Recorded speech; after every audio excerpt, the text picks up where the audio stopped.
Hey folks, it's Barry here. Welcome to My Virgin Kitchen. I hope you are well. Was it last month or quite recently I did a flurry of clear recipes and they kind of broke the internet, Kim Kardashian style.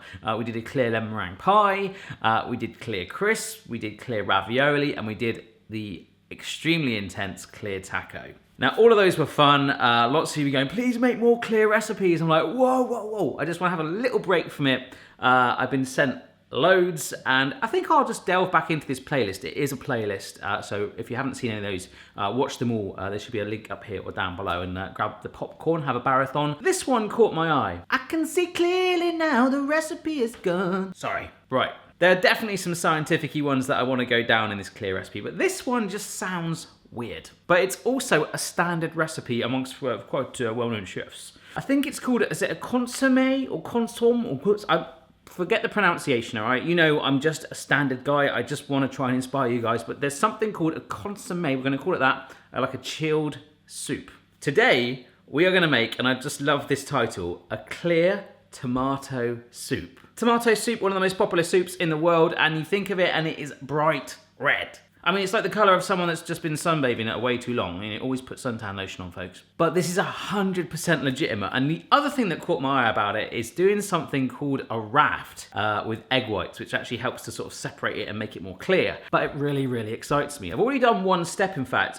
Just a moment ago, I got myself a large mixing bowl and I cracked 8 eggs into the bowl, reserving the egg whites and putting the yolks to one side for another recipe. But the whites, once we've cracked all of those, I just stuck them in the fridge. In fact, they're in the fridge right here.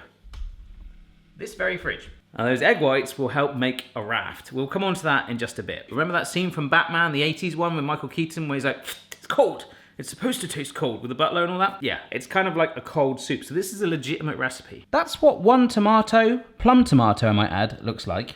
And that is what 2.5 kilos of plum tomato looks like. And we're using all of these. Now, because I can't find my large blender at the moment, what I'm going to do is whiz these up in batches. So plum tomatoes, you want to blend them up to a puree. Kind of like a set of juggling balls.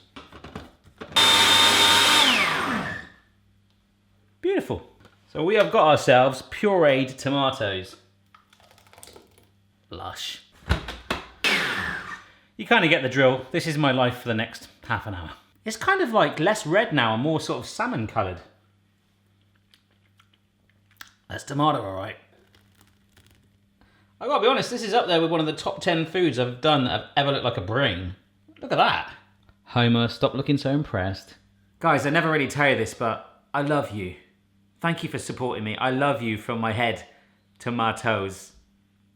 We also need some finely chopped garlic and roughly chopped 2 onions. Yeah. Last but not least is an ingredient I rarely use. This is a fennel bulb that I've sliced just in little pieces so it will chop. Again, we want that roughly chopped. It bent the blade.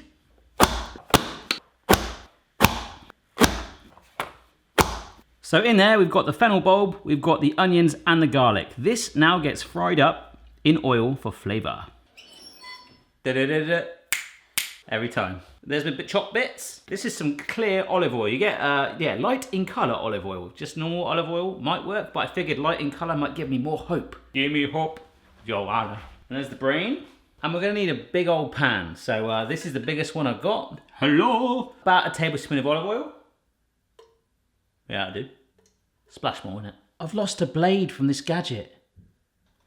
We can't be having that in our clear soup, imagine that. Ooh, it's a bit sharp. I'll have to try and fix that. That is one thing I'm finding with this thing. I'm mulling over releasing my own version of this gadget, but much more higher quality. Let me know if you'd want it. Come on, look. As you can see, Boston is hanging out by the tripod as well. So first of all, stir the oil round, get the onions, fennel and garlic coated in that oil. I'm gonna fry it up.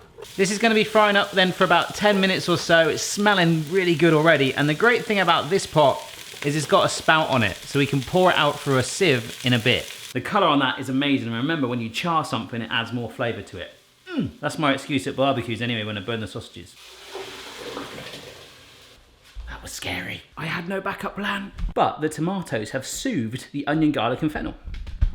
So all we do now is give this a stir around and bring the tomato mixture apparently to a simmer for around about 20 minutes. We're totally going to give it a little season though as well with some Boston and Amy. So that's my new version of salt and pepper. That's seasoning, not the rap duo from the 90s. Just put up an Instagram story a moment ago saying, hey, can you guess what nuclear recipe I'm doing? It's a nuclear recipe. And I've had about 5 people reply going, you're making something nuclear? I don't know about you folks, but that's been 20 minutes. You can see how much it's reduced down. But to me, that's gone even more red. So it's time to take this off the heat, let it cool down a little bit, and then we pass it through a sieve in batches into a slightly smaller pan. Sieve, smaller pan. I'm going to lift the first bits out with a ladle.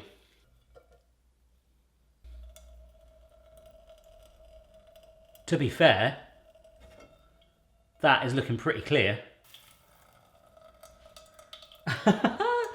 It's leaving behind loads of lumps of tomatoes, onions, garlic and fennel. So I guess I could use this in some pasta or something like that. Don't want to let it go to waste. And that sound is really making me want to have a wee wee.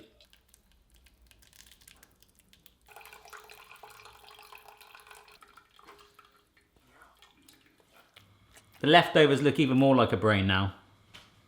Smells good though. Now the next step is to bring this to a boil, right? So I'm doing that and there is a skin forming, but it's still very, very red. I'm not sure about this.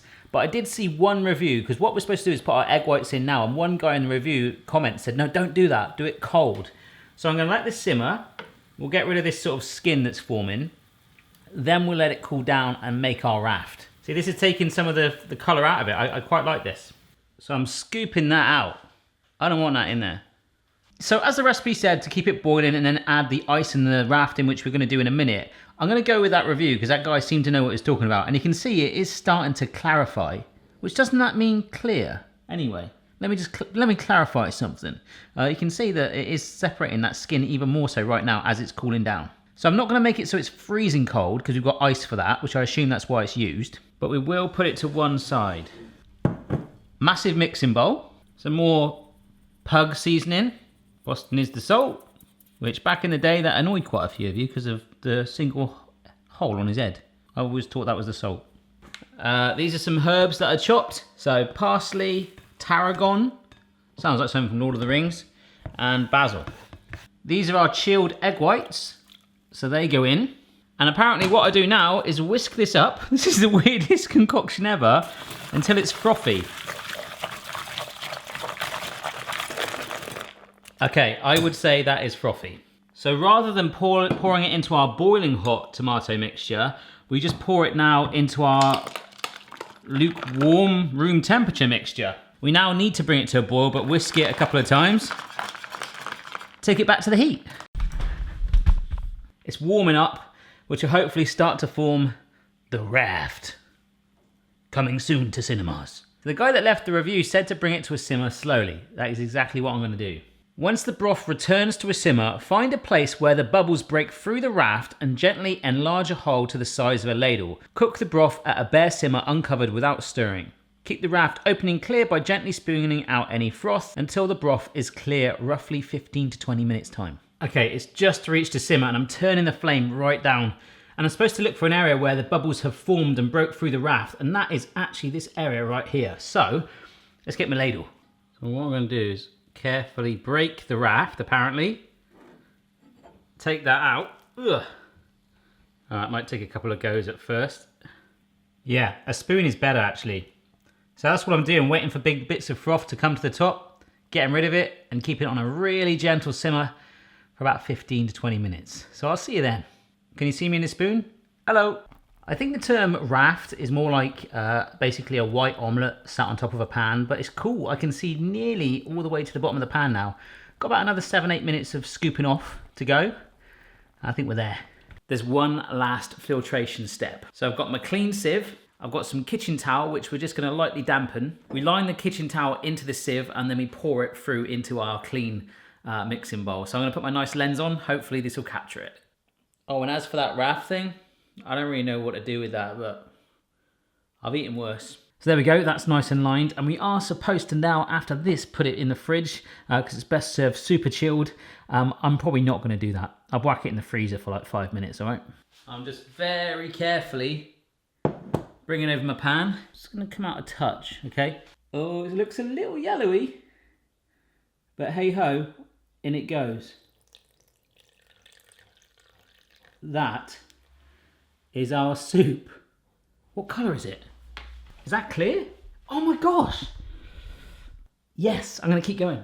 In the ladle, it looks quite yellow, but as I'm pouring it out, I mean, it might get a little yellowy in a minute.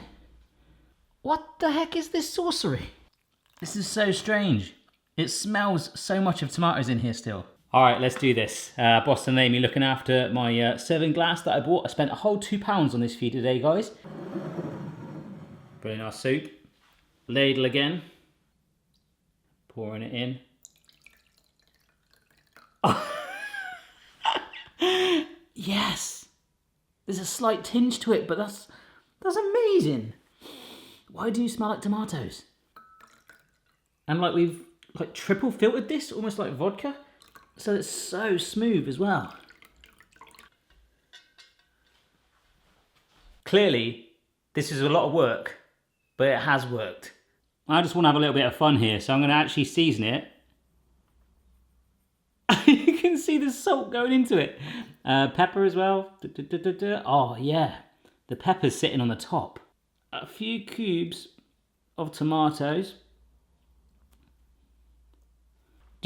Just to remind it that it is a tomato soup. And then some herbs on top. I think it looks better without it, actually. Just before I taste it, if you are enjoying this Clear video, don't forget, like I said at the start of the video, there's a full Clear recipe playlist, so do have a marathon and check out the rest of them. Very fun indeed. And of course, if you're not already subscribed, hit that subscribe button right now. Hit it! I've also been thinking, like, why do I have to serve it cold? Why can't I just bung that in the microwave and warm it up? So I might do that as well. Because my microwave is actually working now. That was just, I think there was a bit of metal in that chocolate that I had. It is slightly yellowy in colour, isn't it? But I'm happy with this.